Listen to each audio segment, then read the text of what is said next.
वर्गीकरण का जो टोटल अति लघुत्तरीय प्रश्न बारी बारी से अध्ययन किया था। आज बारी है लघुत्तरीय प्रश्न का। तो जैसा कि आप सभी जानते हैं कि आपके अपने यूट्यूब चैनल पर सभी प्रकार के प्रश्नों का जो है सोल्यूशन दिया जा रहा है, सब्जेक्ट फिजिक्स केमिस्ट्री को पढ़ रहे हैं, चैप्टर नंबर 2 को। और आज बारी है लघुत्तरीय प्रश्न का। तो लघुत्तरीय प्रश्न को हम लोग सभी प्रश्नों का बारी बारी से अध्ययन करेंगे बिना किसी देर किए हुए। वीडियो को प्ले करके आप लोग हमारे वीडियो को देखते रहिएगा।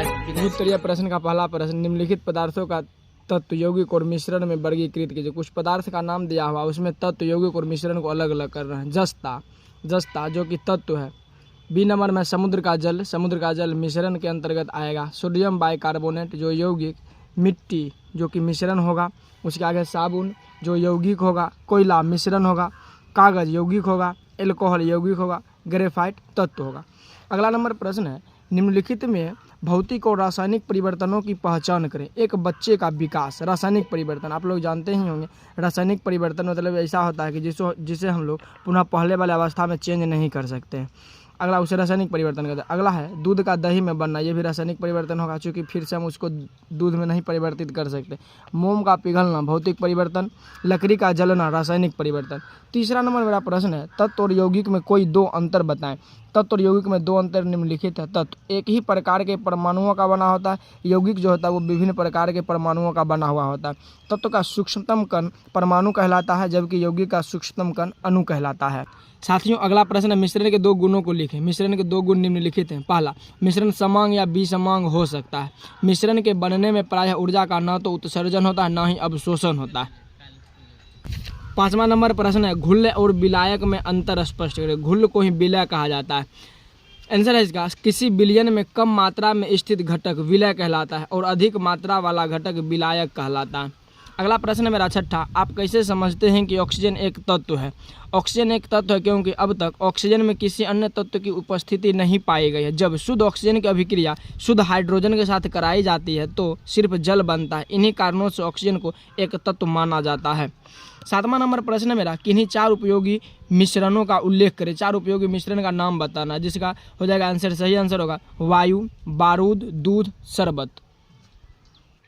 साथियों 8वां नंबर प्रश्न, जलीय विलयन और अजलीय विलयन से आप क्या समझते हैं। जलीय विलयन, किसी पदार्थ को जल में घुलाकर जो विलयन बनता है उसे जलीय विलयन कहते हैं, जैसे नमक, अमोनियम क्लोराइड इत्यादि।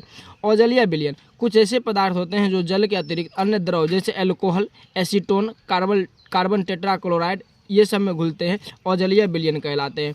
9वां नंबर प्रश्न मेरा, वास्तविक विलयन की किन्हीं 2 विशेषताओं का उल्लेख करें। वास्तविक विलयन का विशेषता बताना है। वास्तविक विलयन की 2 विशेषता निम्न है। पहला, विलयन के अवयवों को छानकर पृथक नहीं किया जा सकता, मतलब इसके जो विलयन बनेगा उसको छान करके हम एक दूसरे से अलग नहीं कर सकते। अगला है, विलयन समांग हो सकता है, अर्थात विलयन के सभी भागों का संगठन एक ही होता है। अगला नंबर प्रश्न मेरा, असंतृप्त विलयन से आप क्या समझते हैं।